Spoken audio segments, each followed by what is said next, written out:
Ladies and gentlemen, boys and girls, welcome back to the channel. It is 7:48 a.m. East Coast time. It is Tuesday, October 8th, and we're going to do what we do on this channel pretty much every Tuesday. Is the initial, we call it picks because of the SEO, reaches more people, right? But our initial sort of player pool, what I'm looking at, my interests really for the week. So if you're new to my channel, welcome. Thank you for being here. My name is Sal Vetri. I cover daily fantasy sports in the NFL, NBA, WNBA, and MLB streets.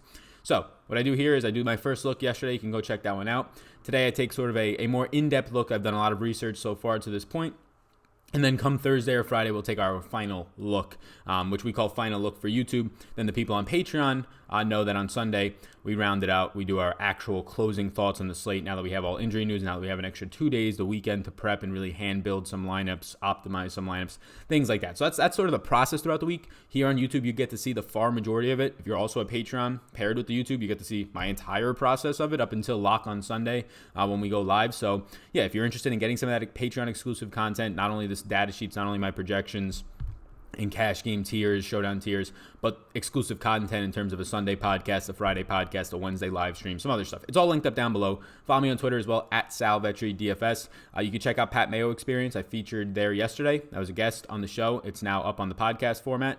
So pretty cool. So that's all the housekeeping I guess I can say. You can roam around in the description as well. I'll be putting a GoFundMe in there. We're doing it on a live stream only basis, but if you were interested in donating to this GoFundMe, not for myself, but for somebody who passed away in his early 30s and left his 2 toddler daughters behind to be taken care of by the family. The family's doing a fantastic job, but especially with holidays coming up, I wanted to just raise some money for them. I'll be matching at the end of the month and sending that over in November for them. So if you've been watching on the live streams, you know where that's been so far and how we've been doing with that. So it's great. If you're interested in donating, let me know, reach out to me, and I can tell you and get you set up with how to. So again, very long-winded, but there are a lot of things going on, right? Week 6 in the NFL season. Let's get cracking. Appreciate it if you hit the subscribe button. We're about to hit 12,000 subscribers probably midway through this week. So this is the target offense sheet. It's just a high-level look at the slate in terms of defense versus position, which can be heavily skewed early in the season for the most part, depending on specific matchups, of course. You have your Vegas odds, pace ranks, and all those things. So starting with quarterback, I feel like on a Tuesday, I've condensed this a decent amount, but of course this is going to change. Quarterback is the position that doesn't matter all that much. It really is just going to be influenced by their wide receivers for me. If I'm playing GPPs and I see a bunch of wide receivers that I think are in good spots, and their quarterback is an okay to good quarterback, and he's also in a good spot, well then yeah, I'm going to have interest in him because I want to be stacking with the wide receivers more often than not, at least one and more times two. So starting with Deshaun Watson, these are not ranks in any order. It's just yes in terms of tiers, and then X is like a maybe, and then N is just a no for right now. All subject to change throughout the week. This is an earlier look. So Deshaun Watson, yeah, I like him. I like Deshaun Watson as an underdog. Deshaun Watson as an underdog is much better in his career than he is if he's a favorite. That's for the most part, especially small underdog. That's for the most part for a lot of quarterbacks, right? The game script's just saying throw the ball more, but especially for Watson, he'll get out of the pocket a lot more. He'll extend plays when there's pressure on him. Now, we saw him in this past game against Atlanta just absolutely go off 5 touchdown passes, right? So it's not like he can't do it either way, but the game total right now, obviously, this one seems to be the one that it's going to garner chalk, going to garner ownership. There's only 2 games that I see on the slate with a 50 or over total. It is this game, the highest on the slate, 54.5, with Patrick Mahomes and Deshaun Watson, 2 of the best quarterbacks in the league and most exciting to watch, I would say. 2 out of the top 5, 6 most exciting to watch in the entire league going at it. And you get him as a small underdog, which I much prefer having a quarterback as a small underdog than a small favorite. You're just going to usually have much more positive game script. So I like him at this price tag. The guy that I like a lot, though, and I liked him a lot last week, I like him a lot this week, is just Kyler Murray. Look, we've yet to see this floor. We've yet to see this ceiling, I would say, out of Kyler Murray. Yes, he had 90 yards on the ground and a touchdown last week, but only throws for 240 yards and change and no touchdowns in the air. Like, when we get a Kyler Murray game of 250 yards and 1 to 2 touchdowns, and then you get that 70 yards on the ground with a potential touchdown. That's the ceiling game that we've been waiting for. I don't even need the rushing touchdown on the ground. It's obviously fantastic, right? It kind of balances out the points for not scoring your passing touchdowns, but it's kind of come and gone, right? The first 2 weeks we saw him do it with his arm primarily. The last 3 weeks we've been seeing the big bump up with the legs, rushing touchdowns being scored, 70, 60, 90 rushing yards on the ground. So if we get that stability on the ground, say 6 fantasy points or so, and he starts to put it together in the air, and really this team starts to put it together in the air, tough when you have 2 of your starting wide receivers out last week, and you're really, for the most part, throwing horizontal. David Johnson a little bit limited with the back last week, but now you get to go into Atlanta I believe, as a home underdog. Home underdog quarterbacks, especially if it's a small spread, is, if you look at correlation throughout daily fantasy sports and just fantasy sports in general, is the best spot for a quarterback as a home underdog. It's usually a spot that you over exceed your price point, you hit value more times than not, and you overproduce and hit ceilings more times than not. It's a fantastic spot because you're already comfortable at home. You have the fan support, more motivation for whatever psychological reasons, but then you're also an underdog, so you're going to have to be throwing, and when it's small, you're going to have to be throwing in neutral to negative game scripts, which always helps. And then you get Kyler Murray thrown in there, similar to Deshaun Watson, with fantastic rushing upside. So Murray right now is standing out to me as sort of a quarterback one option this week in terms of number one overall, but we'll see. Matt Ryan, so it's just this game environment, right? If I want to stack Kyler Murray, then I'm obviously not stacking Matt Ryan, but you can go right back to Matt Ryan. 5 straight to start the year, 300-yard games. And they're like meaningless yards, to be honest with you. We saw last week, just all garbage time yardage. They were never really in that game. The offense has not looked good. It has not been clicking. Back-to-back weeks where Julio is shut down, and they're forced in garbage time where there's soft coverages to throw the ball underneath to Sanu, and obviously Austin Hooper just continuing to rack up targets, 8.5 per game now. But yeah, Matt Ryan in this spot is still good. In real life, his yardage and stats don't mean nothing because they're not winning games and they're coming in garbage time. But in fantasy, that all adds up. So this very bad defense, albeit injured for the Falcons, but still bad regardless, is just propelling Matt Ryan forward to just fantastic fantasy weeks after last week, I think putting up mid-30s in fantasy points. So I like this spot for Matt Ryan, who has the highest average attempts per game right now, tied with Jared Goff at 44 on the slate. We should also mention Kyler Murray throwing the ball 40 times per game. Kirk Cousins is my final yes, and this spot scares me. He's only throwing the ball 25 times per game, but now he gets an Eagles defense that has just been dominant. The defensive line right up there with the Bears for the best in the league. Absolutely dominant against the run. Dalvin Cook, it doesn't make him a bad play because we've seen the last 2 weeks what he's done in the air, especially 2 weeks ago against that number one that I would say in the league, Bears defensive front. Got involved in the air, made it work, had a good game. But for Kirk Cousins, I think this is a spot where you see him throw more than 30 times, which again, his average is 25 per game. So if you're seeing him throw 30 to 35 times, that's a big bump to his production, right? You're going to see a potential 33% bump up if he throws 33 times in this game, which is good, and that's obviously big. And you're going to have fantastic matchups on the outside for his receivers in Stephon Diggs and Adam Thielen. So I would expect this to be a more pass the ball script for Kirk Cousins. They have a decent team implied total of 23.5.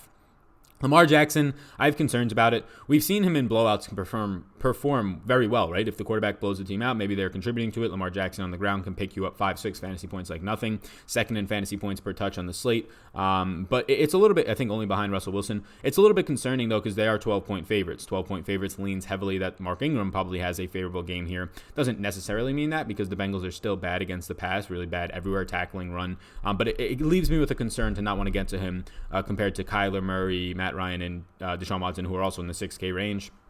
Jimmy G, he is a road he's a road underdog, so I like underdogs on the road, not as well, but it's a nice spot here against the Rams defense that back-to-back games now has just been exploited by good quarterbacks. We saw a very run-heavy script last night, double-digit touches on the ground, 7 or more touches on the ground for 3 of the running backs. Once again, Jeff Wilson not active, but Tevin Coleman comes in, looks really good, carrying the ball 16 times, almost 100-yard game, and Matt Breida scoring 2 touchdowns, 1 in the air, 1 on the ground. This lines up a lot more to be a pass-the-ball script type of game, which doesn't mean those running backs can't be involved in the passing game. Just I think you see Jimmy G, instead of throwing in the 20s, probably getting the mid-30s. Gardner Minshew is actually really interesting to me here. So I like this spot. So, look, you have Marcus Lattimore now. First 3 games of the year look terrible. Or Marshawn Lattimore on the outside. The last 2 games, he's looked good. He shut down Amari Cooper, who just torched Jair Alexander in the Packers. And then he shuts down last week Mike Evans. No catches at all, I believe, on 3 targets. So, he's been looking good. P.J. Williams in the slot is still an issue. Like, Chris Godwin just ate him up, and he's just been destroyed every single week. So, you're going to have D.D. Westbrook in a fantastic matchup in the slot here. And then if you trust DJ Shark to outproduce and really just beat Marshawn Lattimore, which last week he made James Bradbury, who had a 32% rating coming into that game against him by quarterbacks, which just means you're a very good cornerback, he made him look dumb. Or he just burnt him left and right. So I do like those 2 wide receivers, so it makes it somewhat interesting to want to stack Minshew, who does have rushing upside and appeal there. So that's why I get interest. And then Russell Wilson against Cleveland in what seems like, I think it's a pick'em game right now. Decent team total of 22.75. Nothing fantastic, though. So when I factor in Russell Wilson's price, I'm actually going to make Russell Wilson a no for now. I think he's a good quarterback, but when I factor in his price, $6,600, I much rather have Kyler Murray. I much rather have Deshaun Watson, so I'm probably just not going to get there. So that's quarterback right now. Let's get over to, and just notes on Josh Rosen. The team total is gross, 18.75. He is a home underdog, similar to Kyler Murray, but Kyler Murray's team's implied for 6 more fantasy points, and that game is just such a better environment. 52 total compared to Josh Rosen's of a 41. Just tough to get there. Dak, I like Dak a little bit more if Darnold does indeed play. There's a chance that he will play this week. Probably a decent chance as well.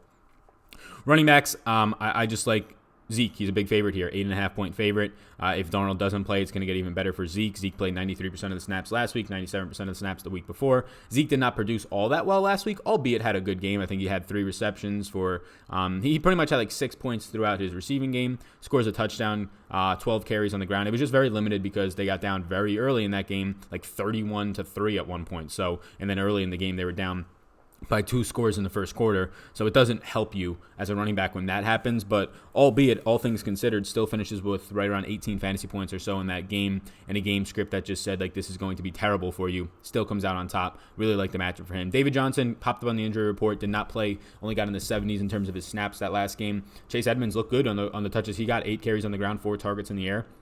But it came out later that he was dealing with a back injury, but he's probable for Sunday. And look, this spot against Atlanta pass-catching running backs is not as great as it has been in the past, but it's still good. Like, the numbers aren't looking fantastic in terms of how many points they're giving up to the running back, but they're giving up a good amount of points. They've just faced guys who aren't pass-catching running backs. They face Derrick Henry, right? Guys that aren't going to catch the ball for the most part against you. So I'm not too concerned. They faced last week Carlos Hyde. So they get Duke Johnson last week, but they're in a game script where they're trailing, so Carlos Hyde stays on the field. So he's not a guy who's going to catch a ton of passes either. So it's lining up right now that Atlanta is trailing in these games, so running backs don't have to catch the ball, and you're also facing running backs that don't catch the ball. So now you get David Johnson in there in a spot where he's a home underdog, which means lines up more so for him to line up as a receiver, especially if Kirk remains out, which it seems like he might.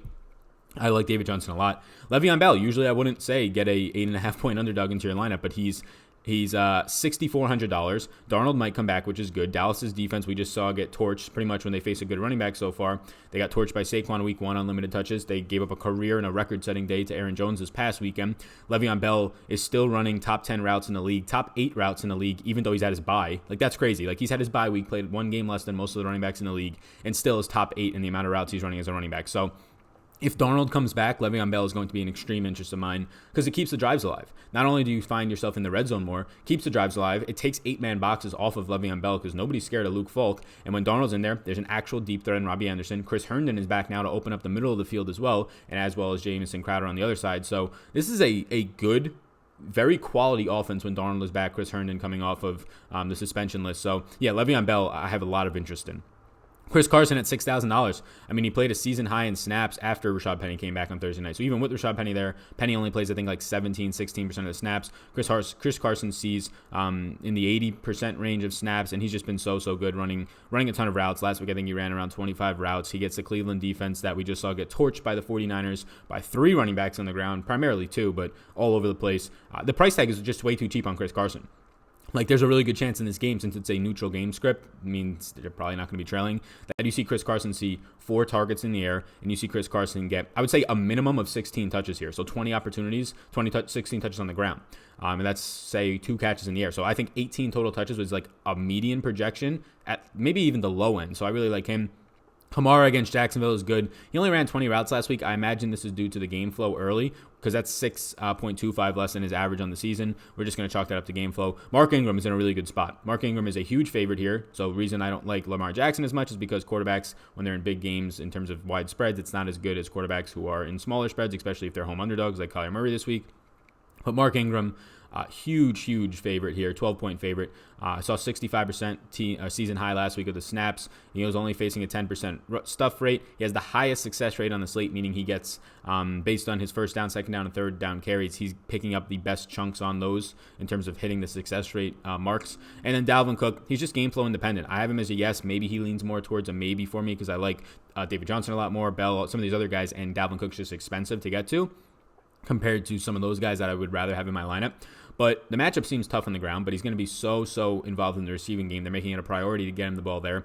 So if you're telling me that Dalvin Cook's going to see 4 or 5 receptions, more times than not, that's turning into 40 yards, 50 yards in the air, and his floor in this game, in the receiving game, is going to come at like 7-8 points as like a floor if he doesn't get in the end zone. And then even on the ground, his floor is 5 points, 50 yards, even in the toughest of matchups. it's just a good spot. But when you factor in his price point, I think there's a higher, definitely point per dollar play in Bell and David Johnson, and even a higher ceiling maybe in those guys in their matchups. Nick Chubb, he's just somewhat of an interest, not much to say there. Leonard Fournette, though, he ran 43 routes last week, Leonard Fournette. 43. This guy's now top 2 in routes run per game. Absolutely insane. He has a fine projected game script here. His volume is just so superior. The matchup against the Saints, who shut down Zeke Elliott, we saw that last week. Didn't really give up too much on the ground last week to the Bucs. This run defense looks really good. We started to notice that midway through last year. They brought a lot of guys back. But Leonard Fournette, he's not just going to be running the ball. Like 43 routes is insane. Continues to see bulk of targets. Continues to catch balls. I think he had 4 receptions last week. So, yeah, Fournette at 6,700. His price is now coming up, but it's still too low. Todd Gurley, the price is too cheap, but the San Francisco run D looks really tough. We like to see Todd Gurley running routes. That's what he's been doing. Continues to run a lot of routes, top 10 in routes run. He played 93% of the snaps the last time out, so, I mean, he seems fully healthy. It's just a matter of, like, that price point is way too cheap for Todd Gurley getting a ton of routes run and playing now almost all of the snaps at running back. It's just, do you trust it? His team total is really good, 26.5. He's coming into this one as a home favorite, so I might actually bump Todd Gurley to a yes. Look, a home favorite against a tough run defense, but you're going to be involved heavily in the receiving game, and now Malcolm Brown has just shifted out of the actual ground game here. So if Todd Gurley is going to come into this game looking at 16 rushes and 2 to 3 catches, that's insane for 6,200, and we know his red zone role is going to be elite. Derrick Henry against Denver's run defense. Denver's run defense has looked terrible. Derek Wolfe is now going to be healthy, though. So last week we saw their run defense play well against the Chargers because Derek Wolfe was in there. He was out the week before against Leonard Fournette. He's like the heart and soul of that defensive line. I don't have much interest in Derrick Henry. If I'm going to play a running back who's not going to touch the ball all that much in the receiving game, I'd rather just play Mark Ingram in a much better spot as a big favorite at home. And then just some interesting spots, I think, are Kenyon Drake against Washington. Very favorable matchup here. The easiest he might see all year based on his team being terrible. Duke Johnson as an underdog against Kansas City. We saw 2 weeks ago Duke Johnson gets 60% of the snaps in a positive game script. Last week he only gets 40%, but his team was leading big. If they get down here, I think you're going to see a lot of Duke Johnson. He becomes an interesting tournament play for me. Wide receivers. So wide receivers is going to be quick because early in the week it takes a lot to filter this list down. On a 10-game slate, I still have 24 wide receivers on here. This is obviously going to change. Really, once I filter down my quarterbacks, I'll start to knock out some wide receivers. But the top-end guys are fine. I really like Cooper Kupp against the 49ers. 49ers have been getting shredded by slot wide receivers. We saw Tyler Boyd have 10 catches, 122 yards against him week 2, 50-plus yards and a touchdown for Godwin week 1, 80-plus yards and a touchdown for Juju Smith week 3. Week 4, they were on bye. And then week 5, they didn't do any, like, the Browns did nothing against them if you're watched on Monday Night Football. But Landry was the only guy who shined. He had 4 receptions in the first half, and then the second half, the whole offense fell apart. But still, he's a slot wide receiver. He had the best day against them. Cooper Kupp coming in with the most targets in the league now. Cooper Kupp has just been phenomenal. Like, Keenan Allen through the first 3 weeks was getting all the hype. Cooper Kupp is a better wide receiver through the first 5 weeks of the season than Keenan Allen right now, just based on statistics, right? And they both play out of the slot primarily, but honestly, even there, Kupp has just been dominating. And it's easier when you have Brandon Cooks, who's now injured though, but Cooks and Robert Woods on the outside to take attention away from you. So I will give Keenan Allen the benefit of the doubt. I think he's talent-wise definitely better than Cooper Kupp. Runs better routes. He just has no talent around him to take pressure off of the defenders just zoning in on him. Adam Thielen, definitely. So I'll touch on Thielen and Diggs, both fantastic. Like, if you're playing Kirk Cousins this week in tournaments, you get to both Thielen and Diggs. That's it. Maybe you want to correlate him with Dalvin Cook because he's having success in the receiving game. I think that's okay. I'd rather get to Diggs and Thielen. Tyler Boyd, I love this spot against the Ravens. The Ravens slot has just been getting beat up all year long. They're terrible against slot wide receivers. They've given up so many fantasy points. I'll break that down on Thursday, show exactly how many against which teams have gone off, but it's pretty much every week, and they continue to get hurt. They just lost their safety, Jefferson, this past week to IR. I think a neck injury, something, or actually it might have been an ACL, I believe. Jimmy Smith doesn't seem to be getting healthy anytime soon. Tavon Young, we've been saying it all year, their slot cornerback. He's the main reason why that they're not doing good in the slot because he's been injured. He's out for the entire season. That happened in the preseason or even before preseason, so Tyler Boyd coming off of a huge game in another great spot. Marquise Brown, the concern here is the game flow. They're huge favorites, but Marquise Brown, he's probably not going to find a better matchup all year long until I believe they play the Bengals again. But you're going to get the Bengals weak secondary. Nobody can guard Marquise Brown. As long as he stays healthy out there, you're pretty much relying on a big play, which is exactly what GPP format fits him for. Larry Fitzgerald seems fine against Atlanta. Very good game flow here. Bounce back spot for Fitz, who had a solid game, but just doesn't find the end zone. It hurts him. Michael Gallup, game flow is an issue, but I'd rather pay for Michael Gallup than pay $1,400 more for his teammate Amari Cooper, where game script is clearly an issue. If Darnold is in, I'll have more interest in both of those guys and Dak. This is the reason I have interest in Gardner Minshew. I think Dede has a phenomenal matchup in the slot against New Orleans' P.J. Williams. We saw it last week. Chris Godwin did against him. We've seen all season long what's been happening against him in the slot, and P.J. Williams for the most part the last year and a half. DJ Chark on the outside against Lattimore. That's going to be the determining factor. Chark has looked fantastic. He's beat good cornerbacks, i.e. Bradbury last week, just torched him all game long. If that continues to be the case against Lattimore, this is going to be a very good stack. I expect DD to be a solid play in any format, cash, GPPs, one-offs. But if you believe in him, and he's probably too cheap for sure, then this is a very good team stack and easy to run it back with in terms of game stacking if you want to get Kamara or Michael Thomas on the other side. Preston Williams is a cheap wide receiver who just remains too cheap. His price tag has been like 37, 39, 4,000 flat. Now he's 4,100 coming off the bye. 3 straight weeks he's led this wide receiver group in snaps. 3 straight weeks he's led it in targets. And the fact that if Albert Wilson comes back, that doesn't affect Preston Williams. That affects Jakeem Grant. Albert Wilson is primarily a slot wide receiver. That would affect Jakeem Grant, who plays in the slot as well. You then see a lot of my X's who are maybes. Auden Tate played 100% of the snaps, getting to go up against Baltimore. If there's no Jimmy Smith, still favorable spot. Saw a couple of red zone targets. Should have had 2 touchdowns, but dropped one of them last week. Terry McLaurin against Miami is just a fantastic matchup. It's just, do I trust Colt McCoy? Do I trust whoever the hell the quarterback's going to be with the new head coach now? If it's going to be Colt McCoy, I don't trust him as much, but a very good matchup against Miami. The only concern there is you get Xavier Howard on him, and there's a good chance he just gets shut down. All of these wide receivers in this Atlanta, Arizona, and Houston and KC game are all going to be interesting to me, right? Demarcus Robinson, interesting. McCole Hardman, interesting. Pringle is going to be somewhat interesting, right? People are going to say, I want to play Byron Pringle after his primetime game where he looked great. Well, if Sammy Watkins is out, which it early on leans to be that way, and if Tyreek Hill is out, well, Pringle's going to play. He played 78% of the snaps the other night. He's going to play probably 90% of the snaps. You'll continue to get McCole Hardman working out of the slot around a 60% rate. So keep an eye. If Tyreek Hill's back, no interest in Pringle. If Watkins suits up, no interest in Pringle. If he's out, all these guys have interest to me. I like Hardman a lot this week if indeed those guys are out. A lot of people will gravitate towards Pringle. Give me $5,300 McCole Hardman, who's probably the bigger play upside guy. Sutton, Sanders both seem like they're in interesting spots. By the end of the week, I probably won't have interest. Tennessee just plays a blanket coverage defense where it's tough to get deep on them, so that benefits Emmanuel Sanders in shorter routes a little bit more. Really hurts Courtland Sutton. Probably the guy who gets the biggest bump there is Phillip Lindsay coming out of the backfield, easy, quick catches. Phillip Lindsay, who played only 46% of the snaps this past week to 54% Royce Freeman. Lindsay was by far the better back. When he was on the field, they're actually moving the ball. Freeman just looks like dust out there. Robbie Anderson and Jamison Crowder. If you get Sam Darnold back, both these guys are in play for sure. Dallas' secondary is still beat up. Xavier Woods is going to be out for, I imagine, another week or two. They're down their top 2 safeties. This is a good spot for Robbie Anderson. Deep balls if Darnold is back, and obviously Crowder, a potential 8+ target game. That's where I'm at right now. Keyshawn Johnson playing 95% of the snaps. If Damiere Byrd is still out, I would expect the same thing to happen. And he's too cheap for this matchup against Atlanta at $3,900. But if Damiere Byrd is back in, Keyshawn Gardner's no interest for me. He'll probably become the wide receiver 4 in 4 wide receiver sets. Farrell Cooper is now in the player pool for Arizona. He didn't play too many snaps. They just stuck with a lot of 3 wide receiver sets, so they didn't have to put Cooper on the field as much. 3 wide receiver sets had Keyshawn on the outside, Trent Sherfield on the outside, and Larry Fitzgerald in the slot. So that's where I'm at right now with all this stuff. Let's get to tight end. Tight end, Zach Ertz is way too cheap. I don't understand it. I write here, unreal how cheap this guy is for the matchup. 9 targets a game, faces Minnesota, who overall has a good defense, but they haven't been stout against tight ends, right? They've given up points to Austin Hooper. They've given up points to Darren Waller. It's just a spot where this is a fantastic matchup for Zach Ertz and something that I would want to be taking advantage of wholeheartedly. I'm trying to remember last week who they played. In terms of, like, Zach Ertz had a good game last week against the Jets. People are saying, oh, but the Jets are so good against tight ends. Yeah, did you know who they played? Tom Sweetie, Ryan Izzo, Demetrius Harris were their primary opponents at the tight end position. Like, Zach Ertz is clearly above that. Don't get too fixated on DVP. It's good to look at, especially later in the year, but early on you should look into the matchups they're playing, especially at tight end where there's really no solid tight ends. So if you don't play one of these top tier guys, you're obviously going to have good DVP numbers against them. We'll talk about that when we get to Houston, but Zach Ertz is fine. Kittle is fine. Finally gets in the end zone last night. He's had like 3 touchdowns called back this year. Finally gets one there. Austin Hooper is going to be the chalk, as he probably should. It's a dream matchup I write here against Arizona. We've seen what teams have done against Arizona. Eifert, the only guy who does, and Eifert plays 27% of the snaps, and people eat that chalk is just disgusting. But yeah, I get it. Oh, he should have had a touchdown in the end zone. Sure, you can take your Eifert 7 points, but for the most part, no tight ends did well last week, so it doesn't matter.